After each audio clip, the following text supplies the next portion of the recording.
Cada uno de nosotros, o para ser más precisos, la persona promedio de la Tierra, come e inhala 330 micropartículas de plástico al día. Los microplásticos se encuentran en el hielo polar, el agua del grifo, la cerveza, la miel, la sal, los organismos de las tortugas marinas y los mosquitos. Las pirámides de té dejan miles de millones de partículas de plástico en el té tras su elaboración. Incluso se ha descubierto en el fondo de la fosa de las Marianas una bolsa de plástico que acabará desintegrándose en pequeños trozos. Resulta que los microplásticos ya están afectando a todos los procesos mundiales. Eso suena aterrador. Sin embargo, apenas se ha investigado si los microplásticos dañan directamente la salud humana. Nadie está interesado en financiarlos. Analicemos los peligros de las partículas de plástico que contaminan el planeta y lo que está ocurriendo con el lago Baikal, el mar Báltico y el Ártico. El plástico no se desintegra literalmente, es estable y solo se descompone gradualmente en partículas cada vez más pequeñas.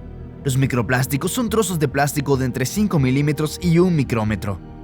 Es decir, entre 40 y 120 veces más finos que un cabello humano. También hay elementos más pequeños, los submicroplásticos y luego los nanoplásticos. Prácticamente no se han estudiado, aunque ya se sabe que dichas partículas pueden penetrar en las membranas celulares.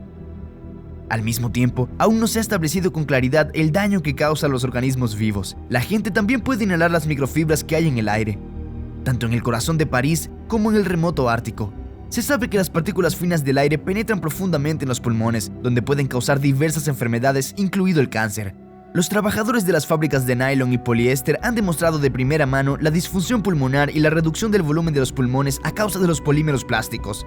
Aunque no ha habido una incidencia desenfrenada de cáncer, corren un riesgo mucho mayor que la persona promedio. Cada año se producen unos 300 millones de toneladas de plástico en todo el mundo y la mayor parte acaba en los vertederos. Es difícil calcular con exactitud la cantidad de microplásticos que acaban en los océanos. Algunas estimaciones pesimistas lo cifran en unos 17 millones de toneladas al año. Los microplásticos proceden de bolsas, botellas, cualquier otro envase de plástico, los neumáticos de los coches, la pintura descascarillada y se encuentran en el polvo de las ciudades. También se tira por el desagüe después de cada lavado de productos sintéticos. Los gránulos de plástico se añaden especialmente a los champús, geles de duchas, exfoliantes, detergentes y pasta de dientes para conseguir un mejor efecto de limpieza. La venta de purpurina y otros productos cosméticos que contienen partículas de plástico ya ha sido prohibida en varios países. Los océanos del mundo han acumulado el doble de microplásticos de lo que se pensaba, según un estudio reciente. Los científicos utilizaron una rejilla de malla fina de 100 micrómetros en lugar de la anterior más grande de 373 micrómetros para filtrar las micropartículas en aguas del Reino Unido y Estados Unidos, y así pudieron detectar las partículas más pequeñas. Estos datos mostraron un aumento de 2,5 veces en la microplasticidad. La contaminación por microplásticos en los océanos del mundo está enormemente infravalorada, afirma Penny Lindeck, profesora del Laboratorio Marino de Plymouth y responsable del estudio. Si las redes son aún más densas, seguro que recogeremos más partículas. Y científicos de la Universidad de Massachusetts junto con colegas de la Universidad de Shandong, China, han estudiado el comportamiento de los microplásticos en el suelo y han descubierto que se absorben y acumulan en las plantas. El estudio se publicó en la revista Nature. Además, hace tiempo que los microplásticos han caído con las lluvias. En Estados Unidos, solo en las reservas naturales y los parques nacionales cae tal cantidad de plástico que bastaría para producir entre 123 y 300 millones de botellas de agua de plástico, sugieren los autores de un trabajo publicado en la revista Science. El estudio ha revelado que, por término medio, los polímeros sintéticos representan el 4% del total de las lluvias. Piénsalo, el 4% de las precipitaciones son microplásticos. La cantidad de plástico es un indicador del impacto de las personas en el planeta. Cuanto más hay, mayor es la carga humana. El plástico ya ha formado lo que se conoce como la plastísfera, un nuevo hábitat. Las algas y las bacterias crecen en los trozos de plástico. Los animales viven o se esconden. Por ejemplo, los cangrejos de río ermitaños utilizan los tapones de las botellas de plástico como caparazón. Las moscas acuáticas que recorren la superficie del océano ponen sus huevos en la basura de plástico y los alevines de peces nadan en las botellas como refugios desde los que pueden observar cómodamente. Los científicos han descubierto que en las larvas del mosquito común, las micropartículas de plástico permanecen en el sistema digestivo incluso durante la etapa adulta, por lo que el plástico sale del agua para aterrizar y la contamina también. Ya hay tanto plástico en los océanos, los ríos y la tierra que, aunque la humanidad dejara de producirlo ahora mismo, seguiría en la naturaleza durante mucho tiempo. A pesar de la escala, el tema de los microplásticos no es todavía un asunto ruidoso. Los microplásticos se discutieron por primera vez en la década de 1970, pero no fue hasta hace 15 años que surgieron trabajos importantes. La OMS ha anunciado recientemente que no se ha demostrado que los microplásticos supongan una amenaza para los seres humanos.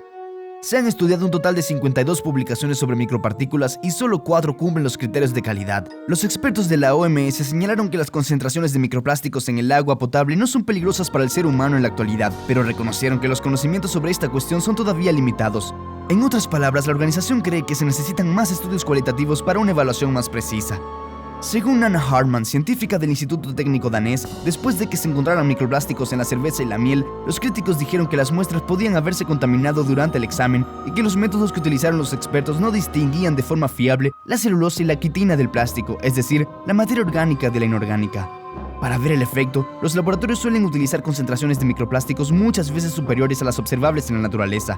Los autores de un trabajo verificado por la OMS demostraron que los ratones a los que se les suministró agua con microplásticos desarrollaron una inflamación del hígado, pero la concentración de partículas en el agua durante el experimento fue 5 veces mayor que en el agua del grifo. En la Biblioteca Nacional de Medicina de Estados Unidos se pueden encontrar miles de artículos sobre microplástico. Aunque todavía no se ha demostrado el daño directo a los grandes animales, los científicos ya han demostrado que los microplásticos afectan a la naturaleza en general. Los animales pequeños se alimentan de partículas cubiertas de algas o de una cinta bacteriana confundiéndolas con comida. El plástico se acumula en sus sistemas digestivos provocando su muerte, lo que a su vez destruye todo el ecosistema, porque el plancton es la columna vertebral de la cadena alimentaria. Dice Mikhail Kolobov, investigador principal del Departamento de Hidrobiología y Ecología General. Los plásticos contienen sustancias tóxicas como colorantes, plastificantes que dan elasticidad a los materiales y disolventes. Estos pueden dañar los órganos y tejidos de los animales pequeños, pero aún no está claro hasta qué punto eso ocurre en la naturaleza. La mayoría de los experimentos se realizan en laboratorios. Además, las partículas como esponjas absorben las impurezas nocivas y las transportan a largas distancias. Algunos plásticos contienen bisfenol A, por ejemplo, que imita al estrógeno, la hormona sexual femenina. Cuando se libera en el medio ambiente en grandes cantidades, puede alterar los ciclos sexuales de los animales, por ejemplo, reduciendo su capacidad de reproducción. Mucha gente está segura de que el Baikal es uno de los lagos más limpios del mundo. Pero el lago del Baikal contiene entre 30 y 40.000 partículas de microplásticos por kilómetro cuadrado de superficie, al igual que los bastantes contaminados grandes lagos Gurón y Erie. En el Baikal tomamos muestras con redes especiales que filtran las partículas que flotan en el agua y que son arrastradas por el barco 2 o 3 kilómetros atrás.